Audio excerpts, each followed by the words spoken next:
Hello and Assalamu alaikum. Welcome to Alpine Academy. Subject Biology, Class Ninth. Synth Textbook, Board, Jamshoro. The textbook of Biology for Class 9. In this unit of Chapter 3, Biodiversity, we are going to learn some major concepts. Definition and introduction of biodiversity, aims and principles of classification, history of classification systems such as two kingdom classification system, three kingdom classification system, four kingdom classification system, five kingdoms classification system. Then the five kingdoms, binomial nomenclature, conservation of biodiversity. These are the outcomes of the chapter biodiversity. अब चलते हैं conservation of biodiversity की मतलब conservation का मतलब होता है तहफ़्फ़ुज़ और बायोडाइवर्सिटी का मतलब हयातियाती तनों की डाइवर्सिटी। मतलब पूरा कंजर्वेशन ऑफ बायोडाइवर्सिटी का मतलब ये है। पाकिस्तान जो है वो कुछ कंट्रीज़ में से एक ऐसी कंट्री है जिसमें हर तरह का जियोलॉजिकल स्ट्रक्चर मौजूद है। जियोलॉजिकल स्ट्रक्चर क्या होता है? मतलब इसका अर्जियाती ढांचा जो है उसमें बहुत सारी चीज़ें इंक्लूडेड हैं, सच एज लैंडस्केप्स, हमारे पास डेजर्ट्स भी हैं, फॉरेस्ट भी हैं, हिल्स भी हैं, प्लेटोज़ भी हैं और कोस्टल एरियाज़ भी हैं अरेबियन सी के साथ, जो कि बहुत ही खूबसूरत हैं, बहुत ही यूनिक से हैं। और माउंटेन्स हैं जो कि नॉर्दर्न एरियाज़ में पाई जाती हैं, कराकोरम रेंज है जैसे, और डिफरेंट तरीके की। तो इसका जो ज्योग्राफिकल स्ट्रक्चर है उसमें सभी कुछ इंक्लूडेड है, जैसे कि लैंडस्केप्स भी हैं और डेजर्ट्स भी हैं, प्लेन्स भी हैं, फॉरेस्ट भी हैं, हिल्स भी हैं। अब इस पूरी डाइवर्सिटी में इस पूरी डाइवर्सिटी में इतने सारे हैबिटेट्स और लैंडस्केप्स हैं जो कि कितनी बायोडाइवर्सिटी, जैसे कि हमारे पास बायोडाइवर्सिटी में दो तरीके की चीज़ें कॉमन है, जैसे एनिमल्स और प्लांट्स, जिसको हम फोना एंड फ्लोरा भी कहते हैं। फोना कहते हैं एनिमल्स को, फ्लोरा कहते हैं प्लांट्स को। तो ये सब कुछ बहुत ही कसीर तादाद में, बहुत ही ज़्यादा तादाद में मौजूद होता है। अब बात करते हैं एरिड और सेमी एरिड रीजन्स की। एरिड रीजन्स कौन से होते हैं? जहाँ पर बहुत ही ड्राई रीजन होता है और बंजर ज़मीन होती है, वो एरिड जो होती है। और सेमी एरिड रीजन वो होता है जो कि एरिड के लिहाज से वहाँ पर बारिश भी होती है, मतलब उसके लिहाज से, जैसे एरिड में तो बिल्कुल ही बंजर होता है, लेकिन सेमी एरिड में उसके लिहाज से कम ड्राइनेस भी होती है और रेन भी जो है थोड़ी सी उससे, मतलब वो एक्सपीरियंस कर सकता है सेमी एरिड रीजन। अब ऑलमोस्ट 80% जो है वो लैंड एरिया जो है कंट्री का, वो सेमी एरिड और एरिड रीजन है। अब जो है ये जो है 3 लास्ट डेकेड्स में, मतलब पिछले 30 सालों में नंबर ऑफ, मतलब बहुत ही ज़्यादा एनिमल और प्लांट्स की जो स्पीशीज़ थी वो इंडेंजर हो गई, मतलब उनकी जो है एक्सटिंक्ट हो गई लाइफ, मतलब जो है क्या कहते हैं, वो बहुत ही कम तादाद में रह जाएंगे। इस तरीके से इंडेंजर्ड को हम ले सकते हैं कि इंडेंजर्ड स्पीशीज़ वो होती हैं जो कि ख़त्म होने वाली हो, जिनकी निशान ही मिट जाए। इस तरीके से उनको हम इंडेंजर्ड और थ्रेटन्ड स्पीशीज़ कहते हैं। तो एनिमल और प्लांट्स में इनमें बहुत सारी तादाद पाई जाती है जो कि इंडेंजर्ड है। क्यों? क्योंकि हमारे यहाँ नेचुरल हैबिटेट का लॉस हो रहा है। वो किस तरीके से? डिफॉरेस्टेशन की वजह से, ओवर ग्रेजिंग की वजह से, सॉइल इरोजन की वजह से, सलाइनिटी की वजह से, वाटर लॉगिंग की वजह से। ये जो है मेजर थ्रेट्स है बायोडाइवर्सिटी पे, हमारी कंट्री की बायोडाइवर्सिटी पे, ये सारे रीजंस। और इन्हीं सारे रीजंस की वजह से एनिमल्स और प्लांट्स जो है वो एक्सटिंक्ट हो जाएंगे। अब ओवर एक्सप्लॉयटेशन मतलब किसी भी चीज़, किसी भी रिसोर्स का बहुत ज़्यादा इस्तेमाल जो है वो ज़ाहिर सी बात है ख़तरे का ही बायस बनता है किसी भी चीज़ का। अब नेचुरल हैबिटेट हम किस तरीके से लॉस कर रहे हैं, डिफॉरेस्टेशन की वजह से, ओवर ग्रेजिंग, सॉइल इरोजन वगैरह होता है इस वजह से। डिफॉरेस्टेशन क्या होता है, मतलब ट्रीज़ की cutting for our own good. Trees से जो है बहुत सारी चीज़ें बन सकती हैं, लकड़ी वगैरह लेते हैं, उससे फर्नीचर वगैरह बनते हैं। तो इस तरीके से डिफॉरेस्टेशन होता है। कितने कितने जो है फॉरेस्ट जो हैं वो तबाह हो जाते हैं, और फिर उसके रिज़ल्ट में होता है वो एनिमल्स जिनका हैबिटेट हो कोई फॉरेस्ट, जैसे कि हम बैम्बू का ले सकते हैं कि जो है वो पैंडास की फूड की सोर्स है। तो जो है इसकी अगर डिफॉरेस्टेशन स्टार्ट हो जाए तो वो तो उनका मतलब जो है उनके लिए तो फिर मसला हो जाएगा ना, तो फिर तो वो इंडेंजर्ड स्पीशीज़ में आ जाएंगे पैंडास। तो जो है इस वजह से ये सारी स्पीशीज़ जो है वो थ्रेटेंड है और इंडेंजर्ड हैं, क्योंकि बहुत सारी जो है क्या कहते हैं, जितनी भी स्पीशीज़ होती हैं उनके डिफरेंट डिफरेंट हैबिटेट्स होते हैं। कुछ प्लांट्स में रहती हैं, कुछ जो है ट्रीज़ पे रहते हैं, कुछ पानी में रहते हैं। डिफरेंट तरीके से सारे के सारे जो है स्पीशीज़ रहते हैं, क्योंकि बहुत ज़्यादा डाइवर्सिटी है। और जो है फ़ोना और फ्लोरा दोनों की अगर बात करें, एनिमल्स और प्लांट्स की, तो हमें इन दोनों को ही कंज़र्व करना है।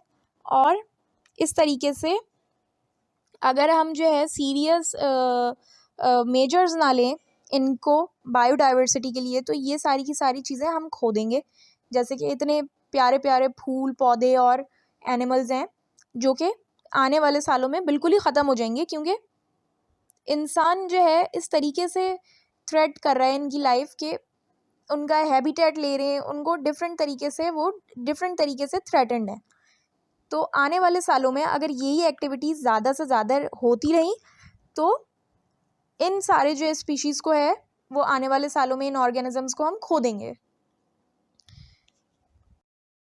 For more details on remaining lectures, chapters and exercises of this book, please send us a message on WhatsApp number। ये WhatsApp नंबर जो यहाँ पे मेंशन है, यहाँ पे आप मैसेज कर सकते हैं इस बुक से या इस एक्सरसाइज से रिलेटेड कोई भी क्वेश्चन हो या क्वेरी हो, हम ज़रूर आपको रिस्पॉन्स करेंगे। इसके अलावा आप हमें ईमेल भी कर सकते हैं at alpineacademy@gmail.com। हमें जो है रीज़न्स बताने कि बायोडाइवर्सिटी को हम क्यों कंजर्व करें। हमें जो है बायोलॉजिस्ट ने एक बहुत ही बड़ी लाइफ थ्रेटनिंग वार्निंग दे दी है कि ग्लोबली पूरा का पूरा इकोसिस्टम जो होता है वो तबाह हो जाएगा, वो बर्बाद हो जाएगा अगर हमने बायोडाइवर्सिटी को सेव नहीं किया। और जो है इकोसिस्टम पूरी की पूरी दुनिया का तबाह हो जाएगा अगर हमने कंजर्वेशन और कंजर्वेटरी मेजर्स नहीं लिए और नेचर को सेव नहीं करा। अच्छा, कुछ जो है की पॉइंट्स जो है वो हाईलाइटेड हैं कि बायोडाइवर्सिटी किस तरीके से कंजर्व करें। अच्छा, होता ये है बायोडाइवर्सिटी जो है वो इकोसिस्टम को बूस्ट करती है, जहाँ पर स्पीशीज़ जो है वो इजीली सरवाइव कर रही होती हैं अपने अपने हैबिटेट में। अगर हम उसको कंजर्व नहीं करेंगे तो फूड चेन डिस्ट्रॉय हो जाएगी और इकोसिस्टम जो है वो हमारा इम्बैलेंस हो जाएगा। अब जो है अगर हम सॉइल इरोजन की बात करें तो अगर जो है प्लांट्स, ट्रीज़ और एनिमल्स को जो है ज़्यादा से ज़्यादा प्लांट्स, ट्रीज़ और एनिमल्स रहेंगे तो सॉइल जो है वो इम्प्रूव्ड रहेगी, क्योंकि इन सब का कहीं ना कहीं कंट्रीब्यूशन होता है एक स्ट्रॉन्गर सॉइल के लिए प्लांट्स का। अगर जो है प्लांट्स की जो है डिफॉरेस्टेशन हम कटिंग करते रहेंगे तो प्लांट्स जो है वो इजीली अपनी ग्रिप जो है वो छोड़ देंगे और जो है सॉइल इरोजन होता है। अगर जो है हम कटिंग करें ही नहीं प्लांट्स की, तो ना तो इरोजन होगी, ना जो है ड्राउट आएंगे और ना फ्लडिंग होगी। अब ये सारी की सारी चीज़ें जो है, ये जितनी भी बायोलॉजिकल रिसोर्सेज हैं ये एसेंशियल हैं एक ज़िंदगी जीने के लिए अर्थ पे, ठीक है। अगर इस तरीके की जो एसेंशियल बायोलॉजिकल रिसोर्सेज हैं वो हमारे पास हम कंजर्व ही नहीं करेंगे तो आने वाले सालों में हम किस तरीके से रहेंगे, किस तरीके से ज़िंदगी बसर कर सकते हैं। तो ये रीज़न्स हैं बायोडाइवर्सिटी की कंजर्वेशन के लिए। ये जो ग्राफ है रेड और ऑरेंज सा, इसमें गिवन है डेटा जो कि रिस्क दिखा रहा है बायोडाइवर्सिटी का। अब जो है इसमें अगर हम देखें तो जो डार्कर ऑरेंज है वो क्रिटिकली इंडेंजर्ड स्पीशीज़ दिखा रहा है, जो थोड़ा सा लाइटर है ऑरेंज वो इंडेंजर्ड दिखा रहा है, और जो येलो सा है वो वल्नरेबल दिखा रहा है, मतलब कि कमज़ोर। अब जो है ना सबसे पहले अगर हम देखें तो जो सबसे ज़्यादा ग्राफ जो बढ़ा हुआ है वो है एम्फीबियंस का। एम्फीबियंस क्या होते हैं? एम्फीबियंस वो स्मॉल वर्टिब्रेट्स होते हैं जो कि जिनको जो है वाटर नीडेड होता है, मॉइस्ट एनवायरनमेंट नीडेड होता है ताकि वो सरवाइव कर सकें। ये स्पीशीज़ जो है इंक्लूड करती हैं फ्रॉग्स, टॉड्स और भी बहुत सारे डिफरेंट एनिमल्स। अब अगर हम इनका डार्क ऑरेंज पार्ट देखें जो कि क्रिटिकली इंडेंजर्ड है तो वो है कम से कम 5, 6, 7% तक आ रहा है। अगर हम नोट करें तो ये कितना बड़ा लॉस है कि हम इतनी ज़बरदस्त नेचर की चीज़ों को इस तरीके से अपने जो है अपनी वजह से अपनी बायोलॉजिकल रिसोर्सेस हम इस तरीके से यूज़ कर रहे हैं, इतनी ओवर एक्सप्लॉयटेशन कर रहे हैं कि ऑटोमेटिकली ये जो इतनी खूबसूरत नेचर की चीज़ें हैं वो इंडेंजर हो रही हैं। फिर जो है अगर हम देखें वो कि क्रिटिकली इंडेंजर्ड हो रही हैं, सिर्फ इंडेंजर्ड भी नहीं क्रिटिकली इंडेंजर्ड है एम्फीबियंस 7%। इंडेंजर्ड की तरफ देखें तो वो 7 से 20% तक, जैसे 13% जो है इंडेंजर्ड है और बाकी की जो रिमेनिंग है वो वल्नरेबल है। और फिर अगर हम देखें उससे छोटे पे जाएं तो मैमल्स हैं। मैमल्स जो है वो ऑलमोस्ट 4% क्रिटिकली इंडेंजर्ड है। मैमल्स वो होती हैं जो मैमल्स वो एनिमल्स होते हैं जो कि अपने बच्चों को जो है खुद फीड कराती हैं, और ये वर्टिब्रेट एनिमल्स होते हैं,